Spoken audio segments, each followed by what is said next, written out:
Michael Reich. My name is Michael Reich, and I'm a faculty member in the Department of Global Health and Population. And it's a pleasure for me to introduce the speakers for today's seminar. Today's seminar is going to present some results from the India Health Systems Project, which is funded by the Bill and Melinda Gates Foundation. This project is intended to help advance health system reforms in India in order to provide equitable access to good quality care and improved financial risk protection. The project is distinctive for its health systems approach to assess the performance of the Indian health system and propose potential reforms. The project has recently completed a comprehensive health system diagnosis of Odisha, which is one of the poorest states in India. And today's session, which is a follow-on from last week's session, will focus on the assessment of quality of care in Odisha.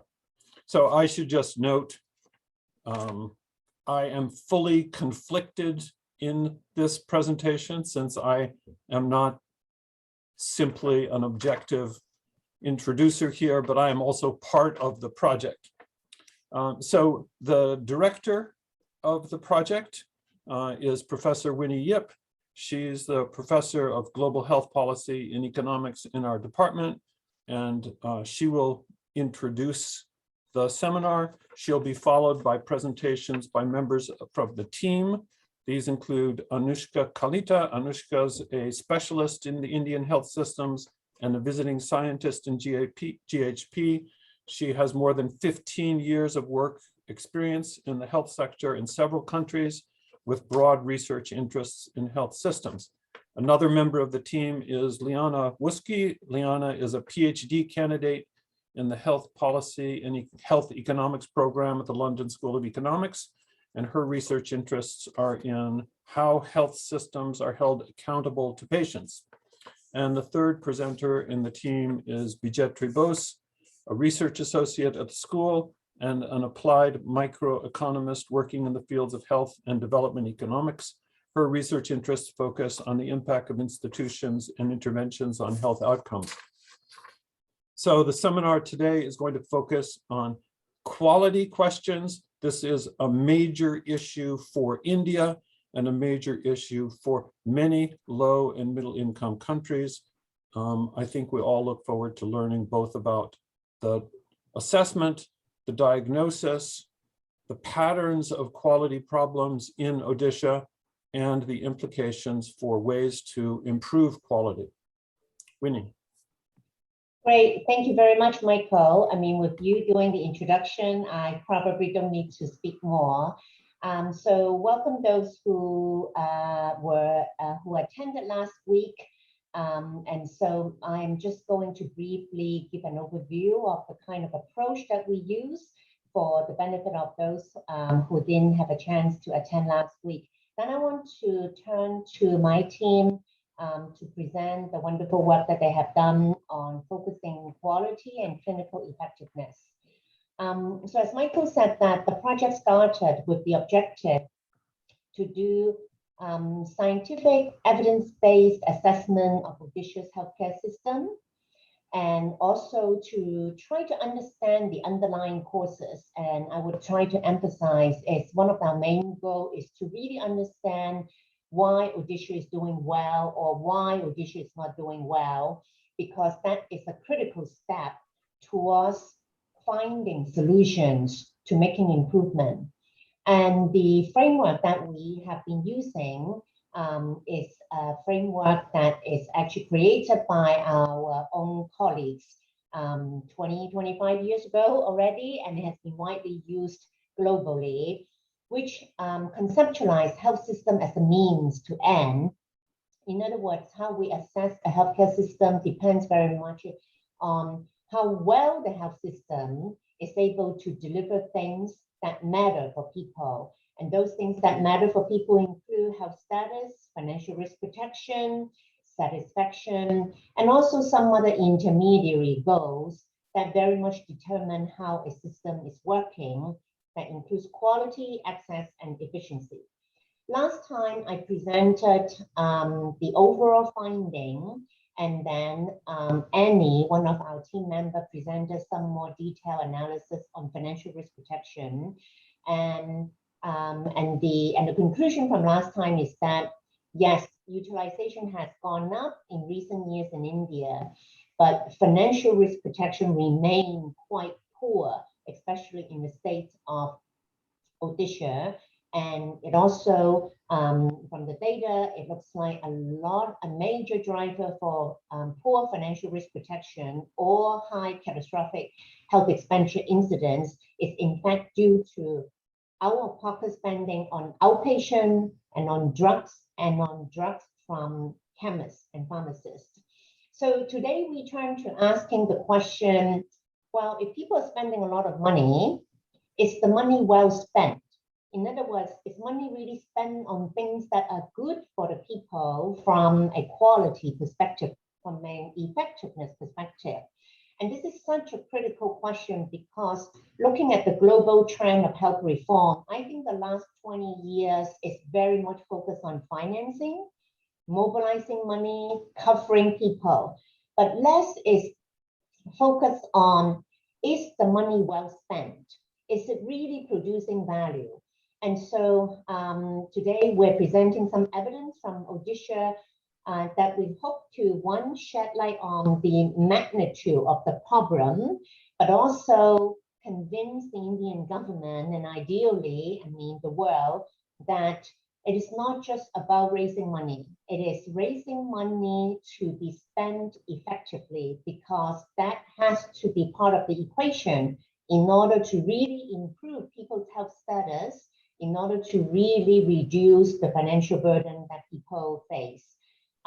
So in order to do this systemic analysis, as I have summarized last time, we conducted 10 surveys that allow us to get a totality of the health system from the demand side, from the supply side, and then on the supply side, it covers both public sector, private sector, hospitals, all the way down to community health centers, and also private clinic and chemists. So without further ado, let me turn to my team to share with you the, I personally thought, quite exciting findings, which is, at least in our presentation and communication to Indian policymakers and stakeholders, is creating quite a bit of attention now.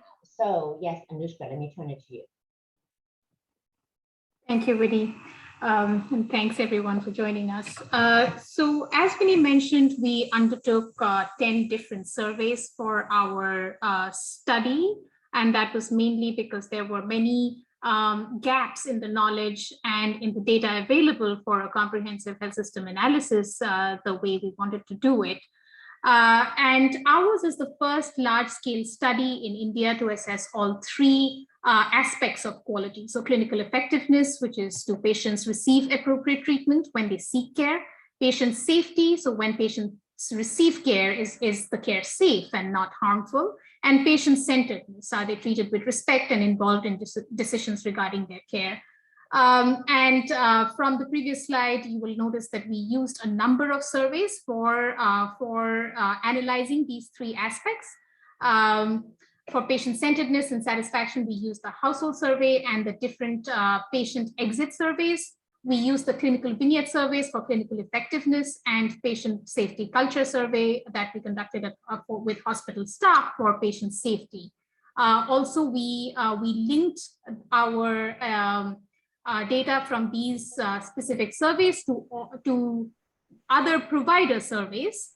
And that's one of the novel aspects of our study, that we can, all the data sets are interlinked and allows us to do a more sort of interlinked and merged analysis. So Winnie already covered this.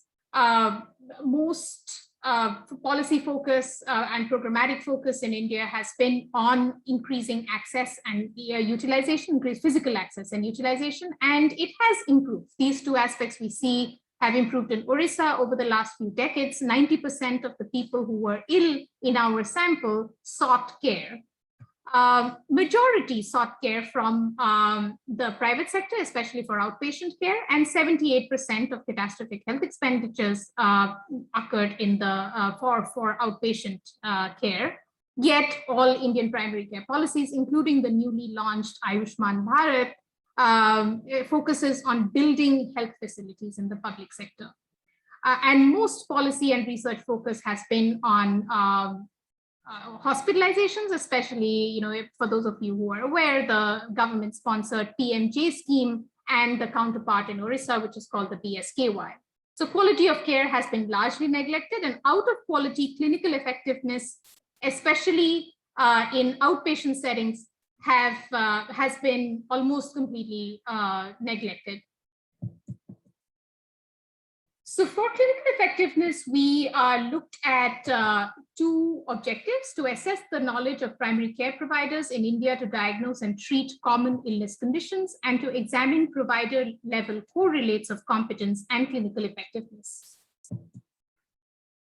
Our data was from 550 clinical interactions with 110 unique providers, both from the public and the private sector. From the public sector, we collected data from PHCs, primary health centers, which are at about 10,000 to 30,000 population level, and from solo providers who are independent practitioners, irrespective of medical qualifications.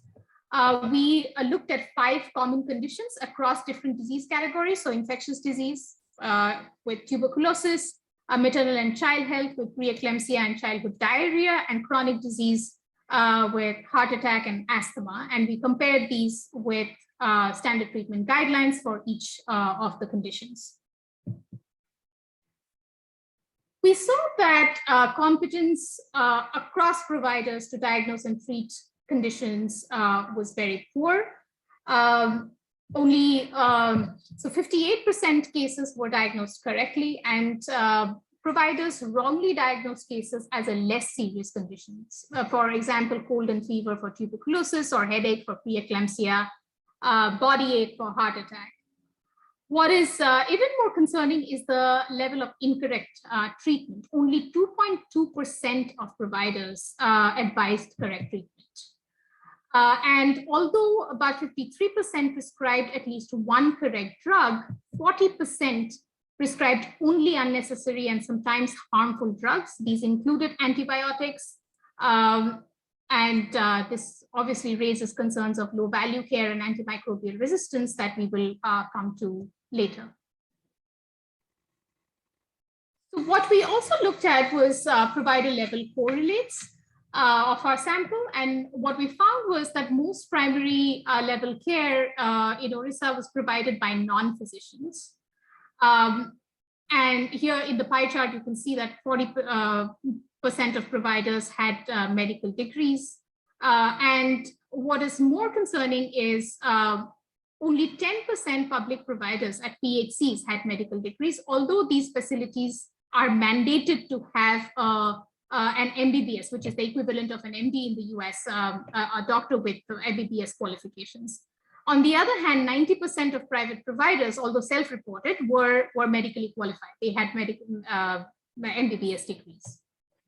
We looked at the educational institutions where providers were trained, and why this is important is because quality of medical education and educational institutions in India is very variable, and there have been the general consensus is that government clinical colleges are better than private ones. In-service training was very poor. Only 19% had undergone any in-service training. And given that about 20%, the average years of work experience was 20 years, it just shows that probably for their entire long careers, most providers did not undergo any in-service training linked to their clinical practice. There was also very poor supervision. Again, this is only applicable to PHCs. Solo providers are not even mandated to go through any supervision. We also looked at workload and time spent, and we saw that the public sector saw many more patients, almost double than the private sector, spent almost double the amount of time than public sector providers, although they worked for around the same number of hours per day. This is also linked to the number of key diagnostic questions providers asked to diagnose each of the common conditions. And we saw that the mean number of questions asked was around 10, which was far fewer than the number of key questions that, that are meant to be asked to diagnose each question, which is around 25. There were huge differences in provider income. Private providers earned fee for service and reported earning almost double the amount of public providers who were paid fixed salaries. So we tested the differences in competence among providers based on these characteristics. And what we find is that providers in urban areas, those trained in government colleges, those in the private sector, and those that did not have dual practice were significantly better in diagnosing common conditions than their counterparts in the public sector and in rural areas. The other concerning finding is that there was no significant difference in the competence of provider to correctly treat or in the prescription of incorrect and irrational treatments. So across qualifications, public, private, rural, urban, providers had the same amount of irrational drug prescriptions. So here we look at the quality from patient's point of view. Liana, over to you. Great, thanks so much. So as Anushka mentioned, to assess person and patient centeredness, we fielded multiple different tools. So for example, in the outpatient setting, we used an adapted version of the World Health Survey's responsiveness module. But for the inpatient setting, which I'll show with the next slide, we used a version of the HCAHPS tool, which was posed to patients as an exit interview survey and which we validated prior to fielding by utilizing a mixed methods approach to assess conceptual equivalence and also contextual relevance of each item within the Indian inpatient setting in Odisha. So survey items were posed using a 4-point Likert scale. And what you see here is just the raw mean scores by patient type. And so while all questions in the tool are relevant to any inpatient theoretically with a visit over 24 hours, here we disaggregate by the general hospitalized population and obstetrics patients. And we found that the two categories assessing interpersonal treatment from providers on the two categories on the left, care from doctors and care from nurses, scored most high amongst all patients, whereas discharge-related guidance scored far worst, followed by patient understandings of care and then the hospital environment. And overall, OB patients reported the worst aggregate scores. So then in the next slide, what we look at here is the relationship between each item and patients' overall reported satisfaction with their visit, which in this case was collected using a 10-point Likert scale. And so what you see here is just the coefficient where overall satisfaction is posed as a latent variable, and values closer to 1 represent a stronger relationship between the sub-item posed to the patient and that patient's overall reported satisfaction. And so here we found that hospital environment items, so that's the 0.30 on the far right column, were most weakly associated with overall satisfaction, whereas interpersonal care from doctors was most strongly associated. And so we thought that this finding was actually quite encouraging and suggested that patients in the Odisha inpatient setting were valuing aspects of care other than the physical environment, which has often been posed as a concern, especially given subjective satisfaction ratings. And in line with the comment that was posed last week, we do find that these relationships hold and are quite consistent when we control for the volume of services that each patient received, which, as Anushka noted, we were able to look at just because of the diversity of data collection methods here. And then next, just to look at some of the patient interviews that we conducted during the validation process shed light on these findings. So for example, these are a few very brief excerpts, which were then coded thematically.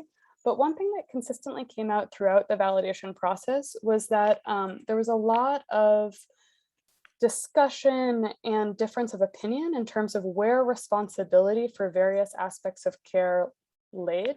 So for example, even just that first excerpt, is it the hospital or family's responsibility to maintain a clean physical environment?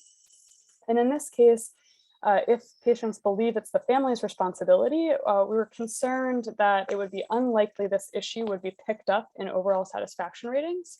So the next slide, we looked at this quantitatively, and we found that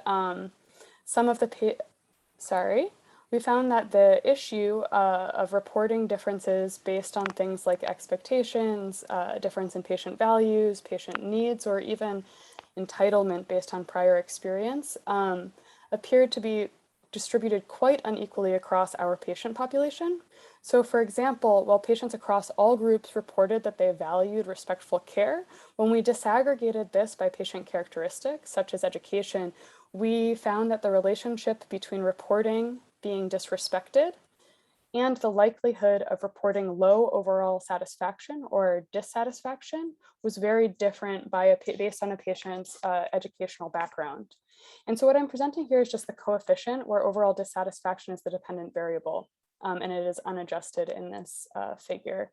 And our interviews, again, sort of turning back to this combination of quantitative and qualitative data, suggested that this was not driven by a difference in patient values, but a difference in what patients expected from the care, with more educated patients expecting more from their care interactions and less educated patients expecting less from their care their care interaction. And then on the next slide, we find a similar relationship when we disaggregate our data by caste status. And just to clarify, on the far left of this figure, which is similar to the far left of the other figure, the bar for scheduled tribe is shown in light blue because the regression was not statistically significant. So what that means is that for patients belonging to a scheduled tribe, there was no statistically significant relationship at all between being treated with disrespectful care, being treated with disrespect during the care interaction, and reporting overall dissatisfaction with care. So this type of scoring discordance was consistent and concerning across our patient population. And I just want to provide a quick example of some of the follow-up we're doing related to these findings. And we'll talk about policy implications at the end together. But these findings specifically motivated a re-examination of the platform that's currently being used across the country of India to collect data on this issue. So as Anushka mentioned, there are some policies related to quality, and there's actually a strong focus on patient satisfaction at the hospital level. And there are 3 different financial schemes that are being used right now to incentivize hospitals for high interpersonal quality of care. However, they all use the exact same platform to collect data on patient satisfaction. And this is just a schematic of the tool that's used. It's a 3-question tool in which the first question asks patients for their overall rating, in which there's a 3-point Likert scale, which is sometimes represented visually with the options very satisfied, satisfied, and not satisfied. And then if and only if you report not being satisfied, the next question is triggered and you are able to give reasons for dissatisfaction. So obviously very appealing in terms of ease of use, and it's posed to sort of as an exit interview with folks who are leaving hospitals across the country, including in Odisha. But as we found, most patients are reporting high rates of satisfaction, and based on patient characteristics, there is a higher likelihood of scoring discordance or unlikely that patients will report dissatisfaction. And so what we're doing now is providing a set of adaptions to this tool so that any answer, very satisfied, satisfied, and not satisfied, will trigger follow-up items that get at more detail around the patient's experience, but still remain relatively brief and usable to collect performance data in real time. So then quickly, and sorry, these are the sort of reasons that are currently posed within the tool that patients can provide more detail on. And then I just want to move quickly to safety culture. So we we're not able to examine the incidence of unsafe events in the clinical setting directly. And so what we did though is posed a validated tool, the HSOP survey, to assess patient safety culture across facilities. And so we actually found there was minimal variation between hospitals, with providers pretty consistently responding positively or negatively to the same domains, regardless of the hospital type within which they were working in Odisha. And so the things that scored poorly were consistently were reporting patient safety events and issues related to staffing and workplace, which is things like doctors report working in a crisis mode or trying to do too much too quickly. And then positively, we found teamwork, organizational learning, and handoffs and information exchange all scored quite positively. And so just to sort of go to the next slide and reiterate this point about low reporting of errors, the number of events or error reports submitted by survey respondents was very low across facilities. And this was a question that was posed directly. And in some facilities, fewer than 10% of respondents had ever submitted an error report while working in their given facility, regardless of the duration of time they had spent at the facility, their tenure, et cetera. And so those working in general medicine or in emergency medicine were significantly less likely than their peers to have reported an error, whereas folks in surgery and laboratory were much more likely. And this appeared to correlate more with departments that had a targeted adverse event within the National Accreditation Program. For example, surgical site infections are targeted by the program, as opposed to things like in general medicine, where errors might be more centered around issues of clinical effectiveness. Up to Anushka's earlier presentation, things like correct diagnosis, treatment, et cetera, really appear not to be reported at all. And so I think that's it on the safety end. Liana. Okay, so we now look at the implications of poor quality of care on the different health systems goals that we saw in our control and our framework. The first is implications for health status. So delayed diagnosis and treatment of conditions can, of course, cause increase in severity, preventable complications, and deaths. We see this play out in the still high TB prevalence and high maternal mortality in India, despite decades of policy efforts and programmatic focus. And this could be linked to some of the clinical effectiveness data that we saw. So only 6% of TB cases were treated correctly. 0% of preeclampsia cases were given the correct treatment. Also, there are larger global health concerns of antimicrobial resistance due to overuse of antibiotics. We found that 93% of tuberculosis cases were given incorrect antibiotics and for incorrect duration. 90% of childhood diarrhea cases were given second and third generation antibiotics. And out of them, 40% were given 2 to 3 different antibiotic products. The next implication is for access. Patients may forego or delay care seeking due to poor experience, or not getting cured, poor patient-centeredness and low patient satisfaction that Liana just talked about. Majority, like we saw, seek care in the private sector and also private chemists. And patient satisfaction ratings were better for the private sector. Here we see that for all private providers compared to public providers, patient satisfaction on respect, provider knowledge, and privacy were significantly higher. The next implication is for citizen satisfaction. There could be erosion of trust and confidence in the health system due to poor treatment outcomes, wastage of money, not getting cured, irrational treatment, and poor provider behavior. We saw 80% of our sample had poor overall perception of the health system. 33% expressed that the health system needs to be completely rebuilt. And again, people who preferred private providers had significantly higher satisfaction than those that mentioned their preferred provider was a public sector provider.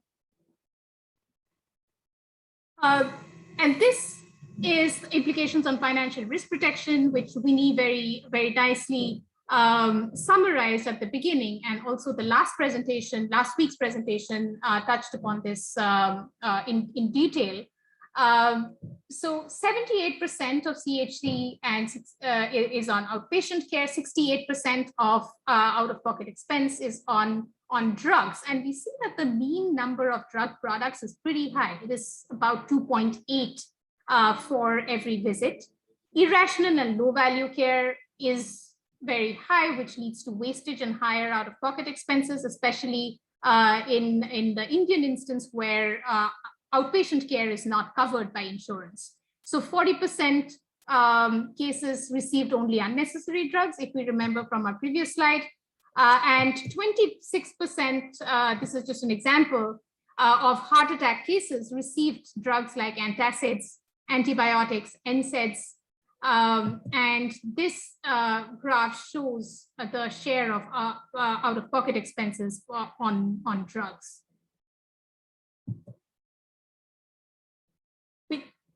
Look at implications for efficiency. Of course, there is wastage across the health system for poor quality of care. We see that 90% of people bypass their nearest public health facility, which is, a PHC where we saw what the quality of care was, or a subcenter or a health and wellness center. And this is also shown by other recent studies. And since the public sector gets, all the investment of government health spending and tax resources, this is a huge inefficiency that we see in the Odisha health system. Look at some of the potential drivers of poor quality.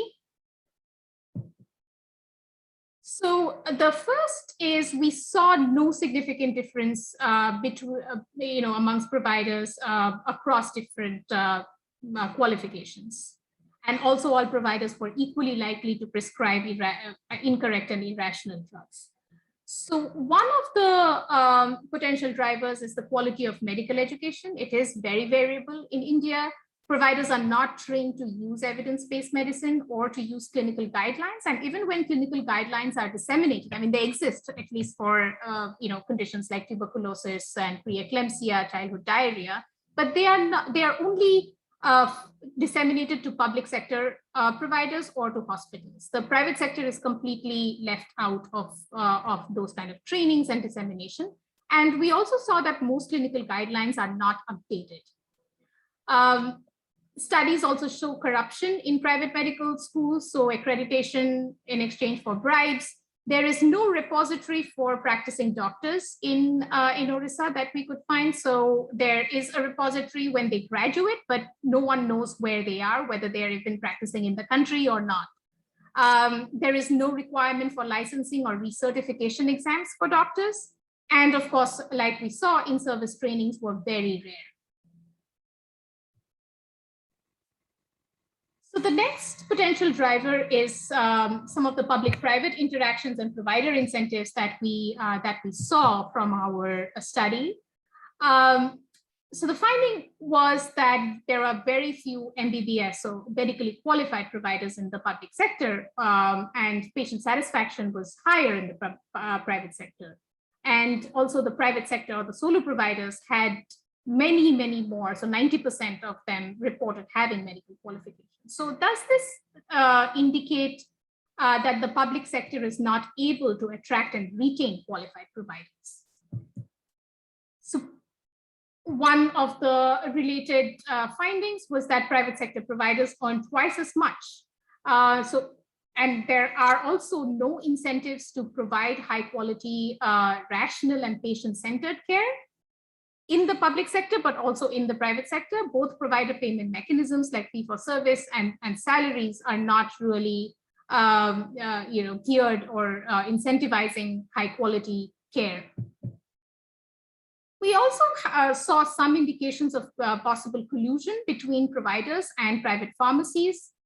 We talked about this in our last webinar. So majority of the prescriptions in the clinical vignettes, for instance, were for branded drugs and were unnecessary to treat the condition. Again, in India, ownership and financial interest in chemist shops by a doctor is not illegal. And what we saw here is geographical co-location of private pharmacies with primary facilities, public primary facilities, as well as public hospitals. The other aspect of such interactions is the organization within the public system. We saw there are many shortfalls in the public sector. 65% of sanctioned posts of doctors are filled, and only 56% are filled for specialists. Also, in our hospital staff survey, 50% reported that they are always working in what they call the crisis mode. Here we see the summary statistics for sanctioned posts and filled positions. We also saw that there was not that much absenteeism, but very high idle capacity amongst physicians. It was almost 10 hours per week of idle capacity.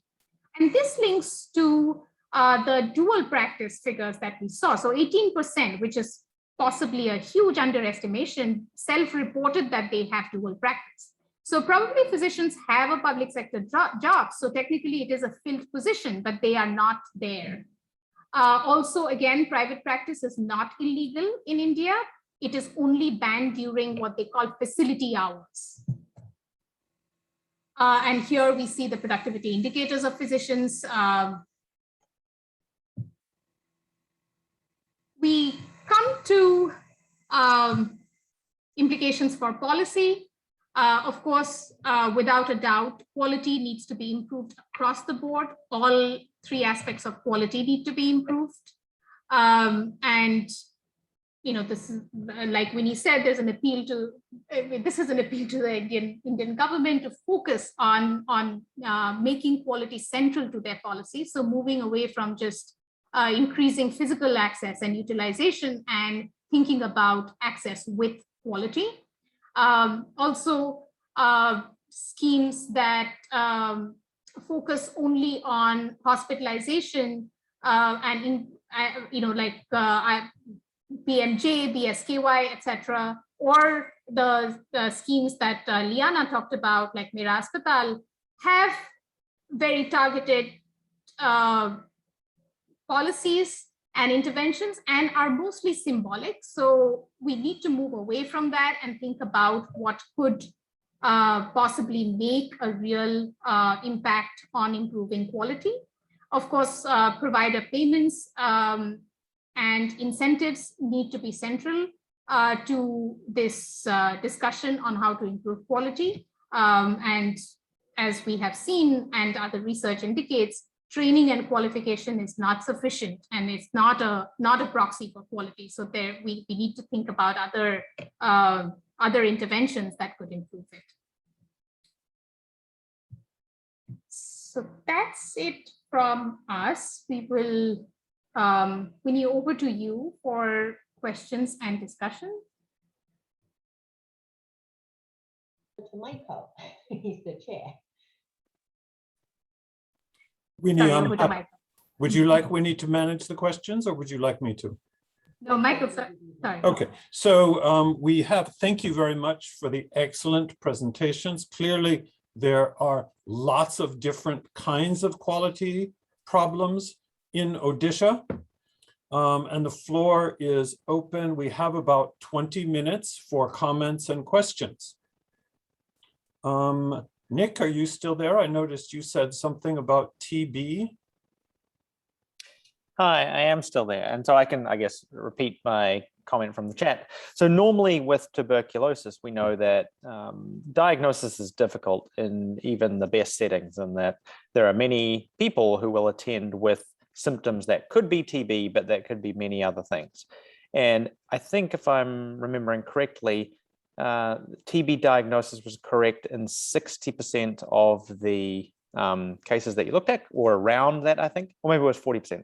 But I wasn't surprised by that. TB diagnosis is hard, but I did find it very surprising that there was a really shockingly low quality of TB treatment. And that is to say, were people on the right drugs?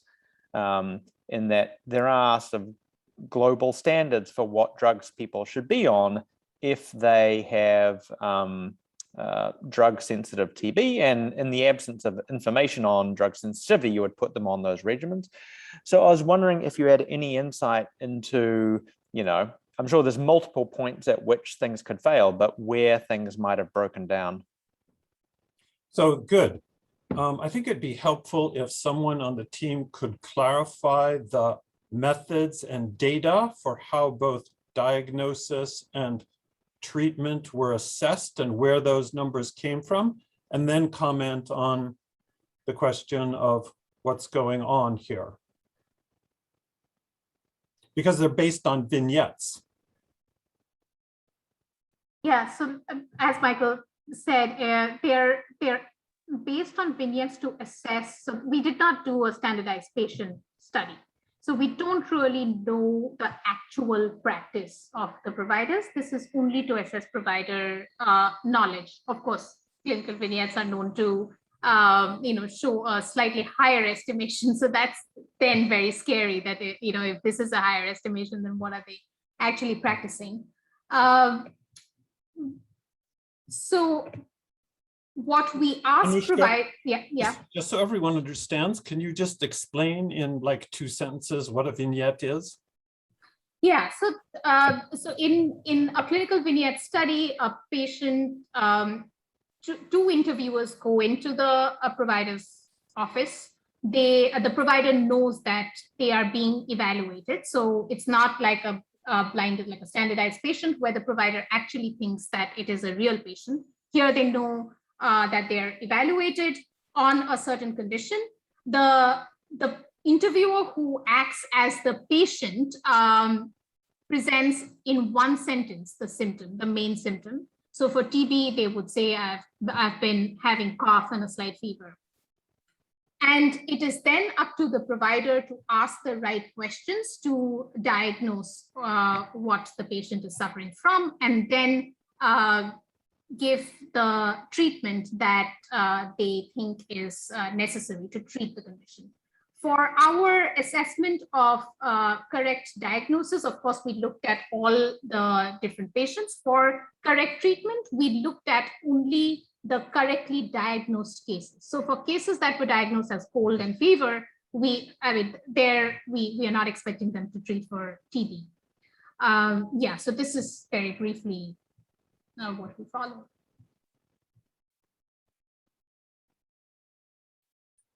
Good. I don't know, Winnie, did you want to add something to that? No, but we know from the literature that if you compare knowledge and what providers actually do, usually knowledge is the upper bound. So in a way, this is the upper bound of the quality. And to your question, Nick, is you were trying to understand, which is true. I mean, even my prior work in China, the problem is more in diagnoses and also in getting the patient to go to the next provider to get a test and all of that. Once they're confirmed, the treatment itself is not so bad. And so I think that why this group of people don't even know what is the right treatment is something important to try to understand. Yeah. Okay. And just if I could be allowed a quick follow-up. So, TB is one disease that is harder to treat.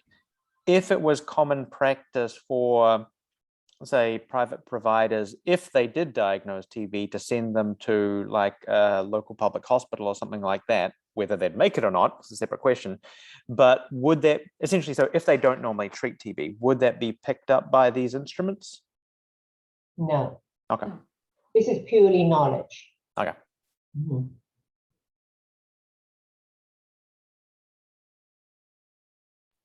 Good. Other questions? Anyone else?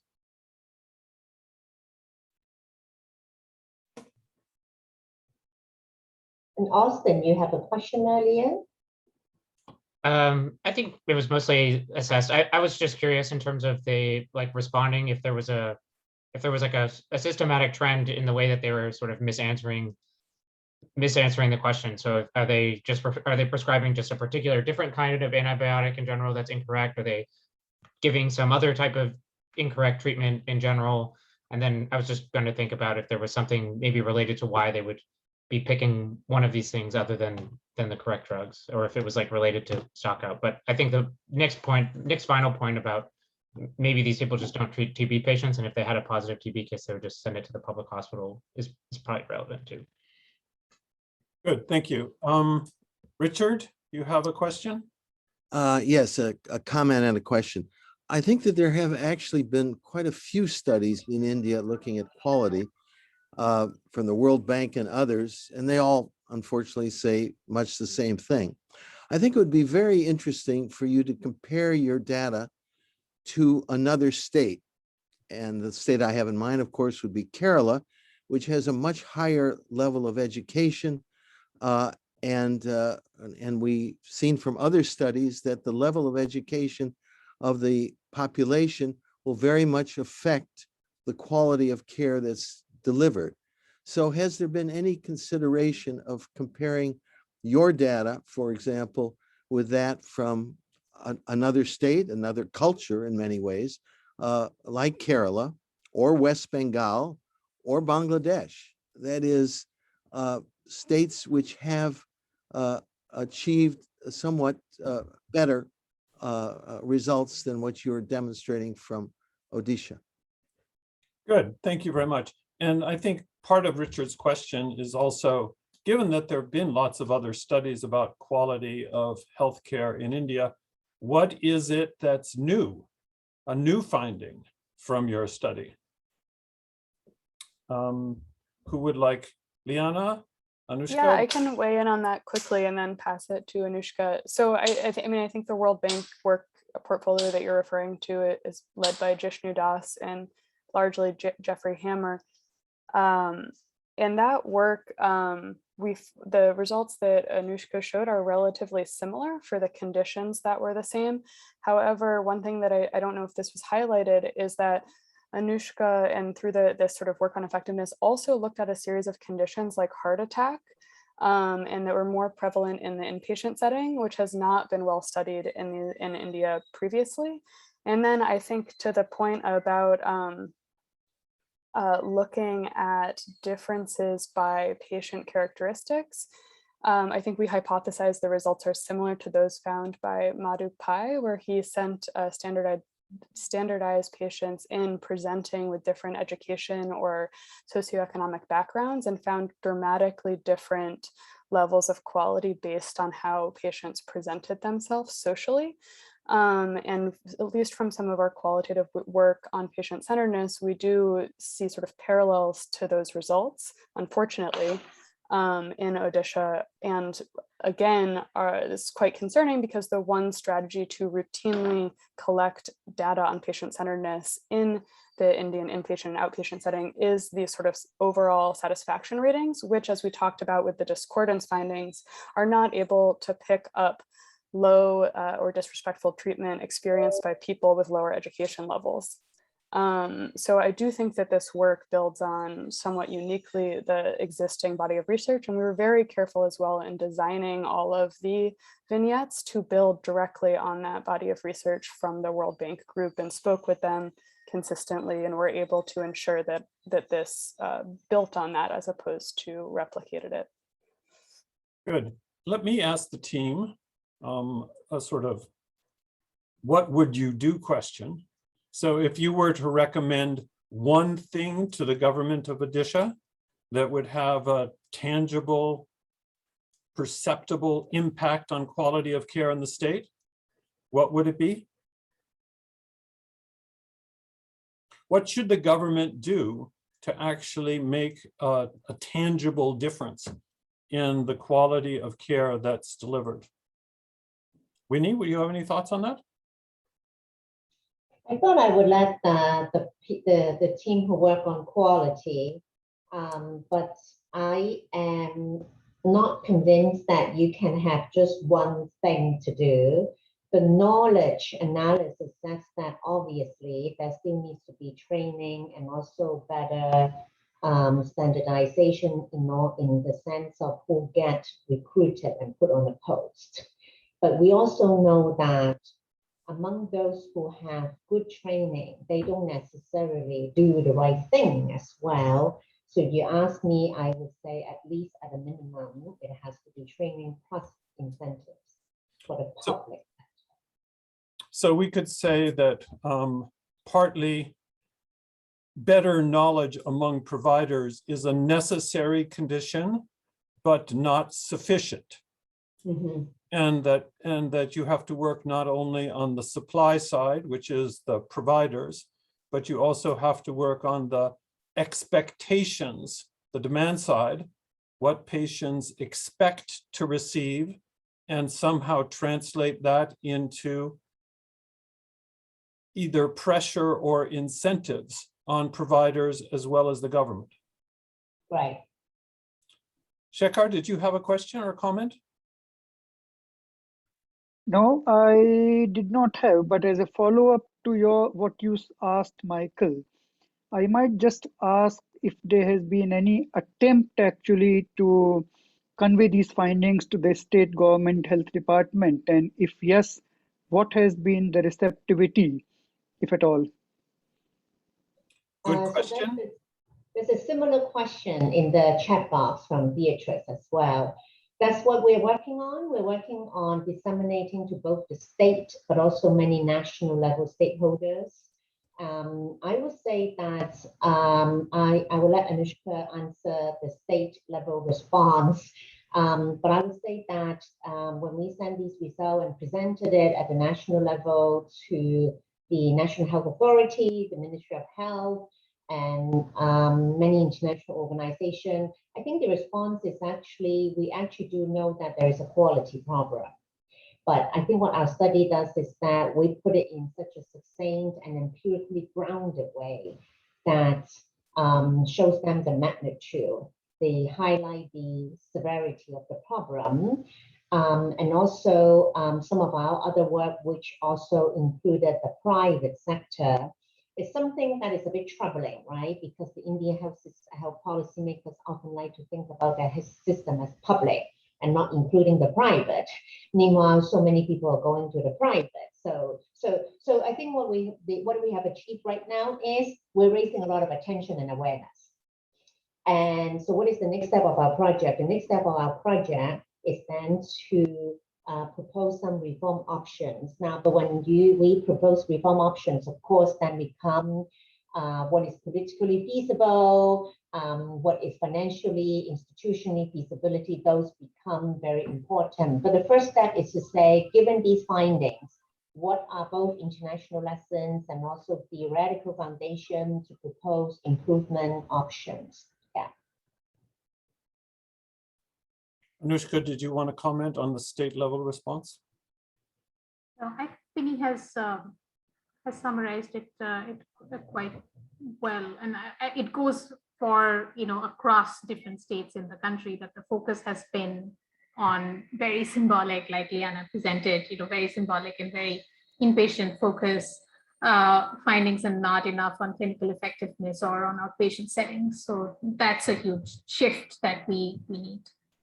So I think, for me, this study and this work on quality undermines a finding that I found in other settings as well, which is that efforts to expand towards universal health care can expand the number of people who receive access, who receive treatment, but unless there's specific efforts to try to change what is done in the health system, there are no significant changes in quality. We have a question from Leah. Question from Leah, and then a question from Peter. Why don't we get both of your questions and then get responses? So Leah?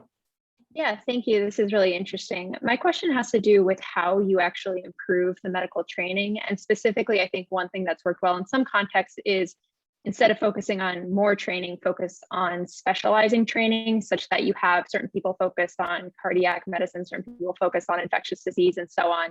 Do you think that might work in this context? And if not, why not?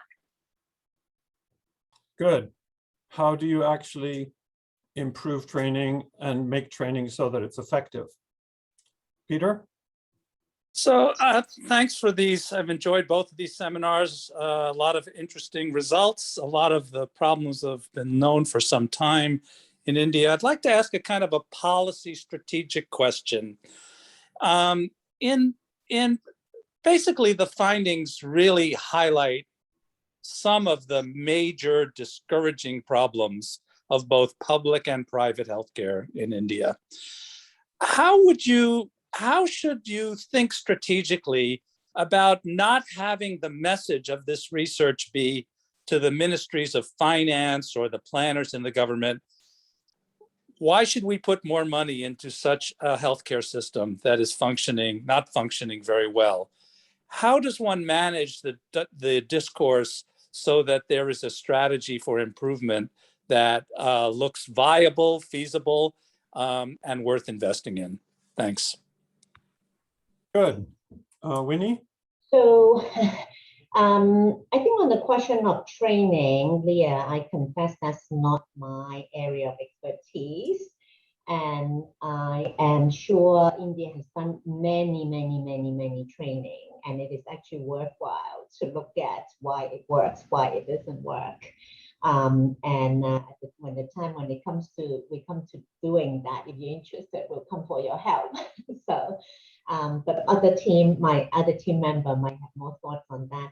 On Peter's question, that has always been a hard question, right? I would say that India is also underspending. And if I were going to strategize this conversation, I would say that the government might have to spend more, but it's not just spending, but on a contractual agreement and understanding that spending more with certain built-in accountability and performance as a return. And so it's not one or the other. I mean, in some way, for the public sector, even for Ayushman Bharat, I mean, all the data is saying that the Indian government is actually not spending enough for the big package of things that they have agreed on. I think the private sector is a little bit more complicated because they are now still 70% of the money as our pocket spending. So that's why last time we said that at the end, one thing that we are working on is not just saying the government need to spend more, but actually how do we pool the existing resources? Because when the existing resources is not pooled together, it is very hard for you to use strategies like strategic purchasing or provider payment to really try to leverage a delivery system change.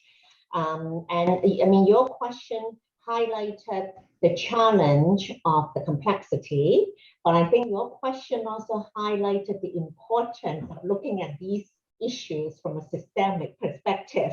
We have to look at the interconnection of the multiple pieces to come together.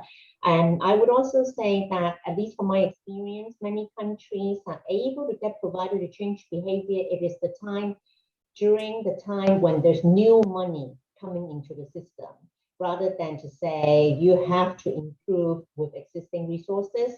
So this is my broad strategic response to you. Good. Thank you, Winnie. You know, my view is that essentially India cannot just do more of the same.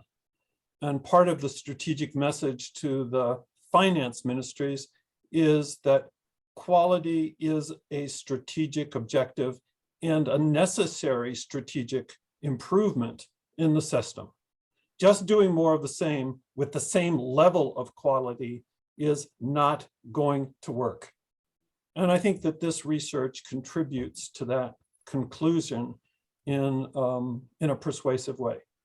So we're going to conclude now. I'd like to thank all of the presenters, to thank Winnie for her team, and to thank people for their participation. And at this point, I'll say So goodbye. thank you for the department for giving us 2 brown bag sections to share the web. Thanks.